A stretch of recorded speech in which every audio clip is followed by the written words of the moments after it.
Hey Killer Bees, it's Pahla B from PahlaBFitness.com, and welcome to The Buzz, where we talk about fitness mindset matters. Because you guys, your fitness mindset totally matters. And today on The Buzz, we are talking about how to set goals that get results.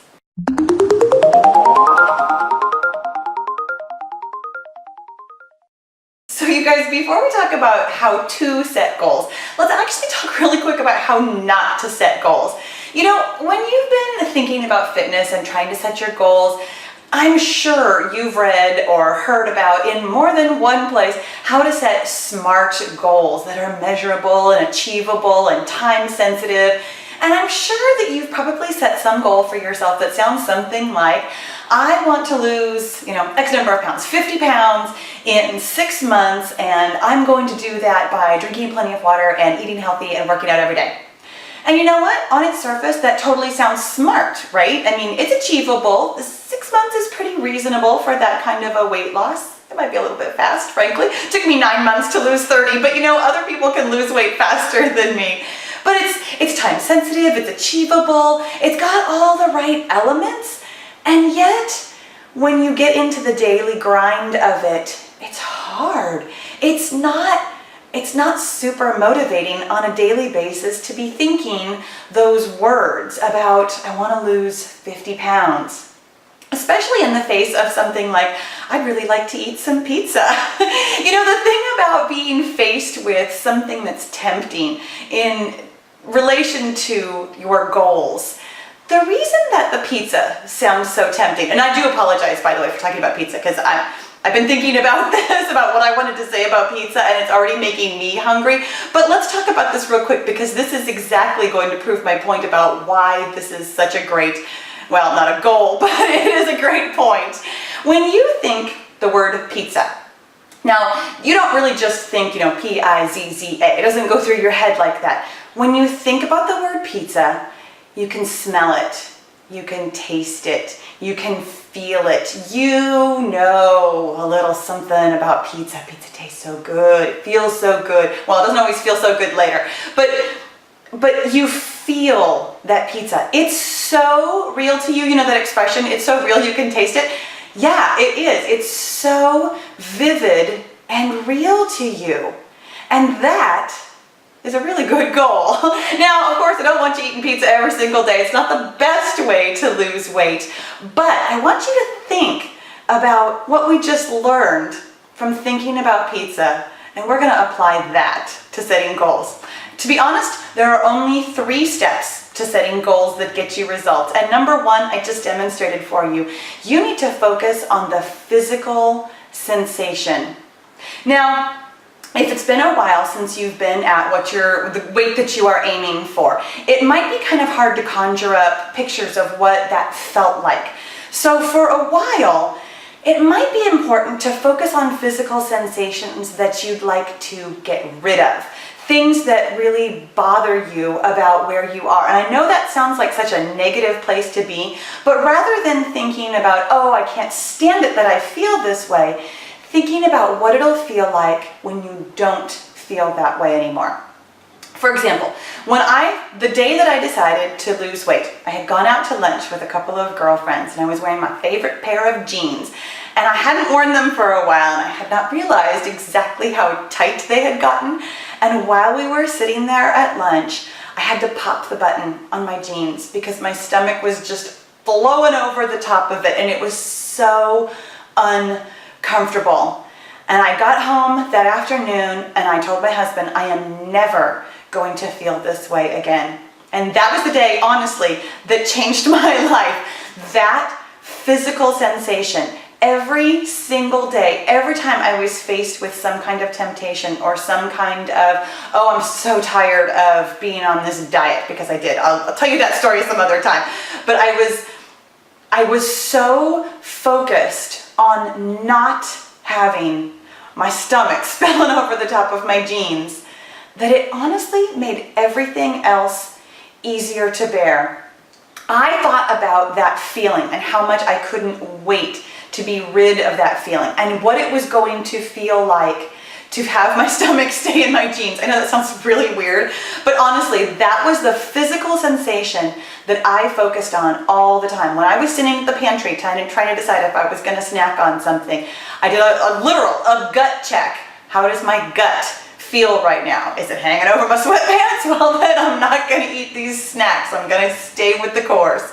When I was exercising, every time my stomach jiggled, it was a reminder that my stomach was leaving. I thought about my stomach and what I wanted it to feel like all the time.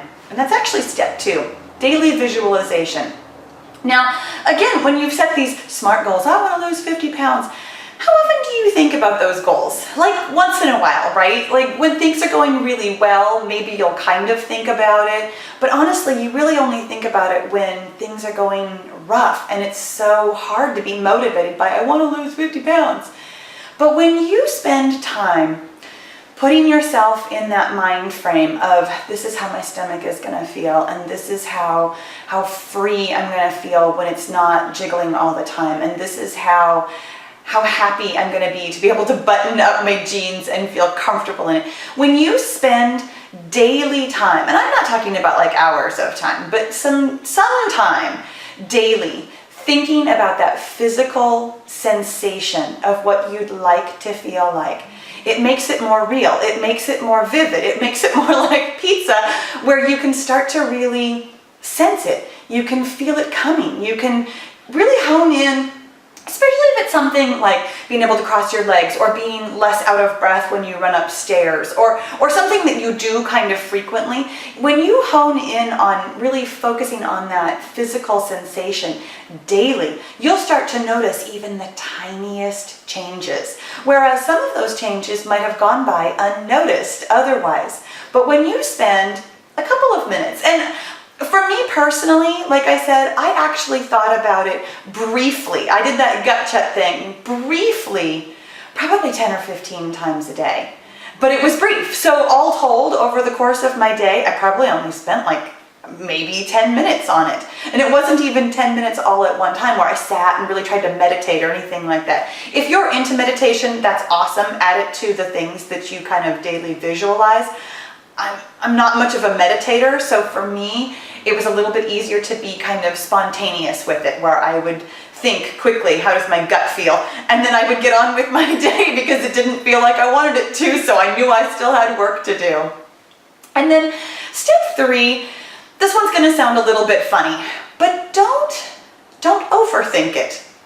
I know, you have to let a little bit of it go, as far as when you set goals where you're saying to yourself, oh, I'm going to drink a gallon of water, and I'm going to eat so many calories, and I'm going to take so many steps a day, you're really overthinking it. Yes, those activities are going to be important in your overall scheme of wanting to lose weight, but focusing solely on those how details is exhausting. And honestly, one of the best ways to trip up getting to your goal.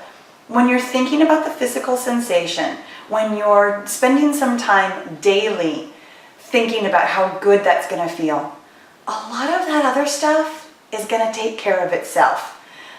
Not worrying so much about the how, but letting yourself take action. I mean, you certainly don't want, you're not going to sit around eating pizza and just by thinking about losing weight, lose weight. You are going to have to take some inspired actions.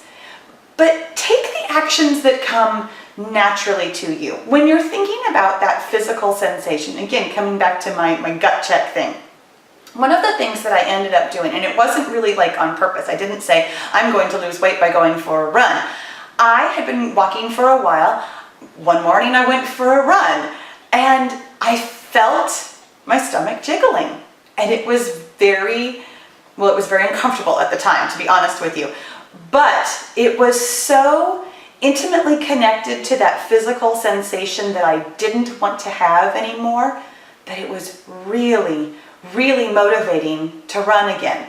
That jiggling, I've made jokes about this before. Every time my stomach jiggled, I visualized it waving goodbye. It was saying bye-bye when it was jiggling. So for me, the act of running became very motivating. I was very motivated to do it because it reminded me so much of that physical sensation that I didn't, that I was trying to get rid of, or the physical sensation that I was moving towards, of having my stomach feel better, thinner, flatter, whatever word. I actually, I never used words. I mean, this is what we're saying about that whole, I want to lose 50 pounds. Words weren't motivating to me. The physical sensation was motivating to me. Again, when I stood at the pantry, I thought about how my stomach felt. It made it a lot easier to make better choices, to stop snacking when I knew I wasn't hungry. When you have a really truly motivating goal, a physical sensation that pops into your head spontaneously and that you enjoy thinking about on a daily basis, how you get to that goal is honestly going to take care of itself. And that's one of the greatest things about this whole system, this 3-part system to setting goals that get you results, is that it's very self-perpetuating. When you're doing it right, you'll know you're doing it right. If you set yourself a goal, if you find yourself thinking, oh, okay, this is that physical sensation that I really want to think about, really want to focus on. And after a couple of days, that physical sensation kind of doesn't hold the same appeal to you. You find yourself, still doing old habits. It wasn't a great goal. It maybe wasn't the kind of motivation that you were looking for. And this isn't even about you finding external motivation. Honestly, the motivation will come to you when the goal is right. So don't be disappointed if you don't get it right the first time. I mean, you've probably been setting goals a lot in your lifetime. Don't worry about it if it's not perfect the first time. Come on back to step 1. Think about a physical sensation. Step 2.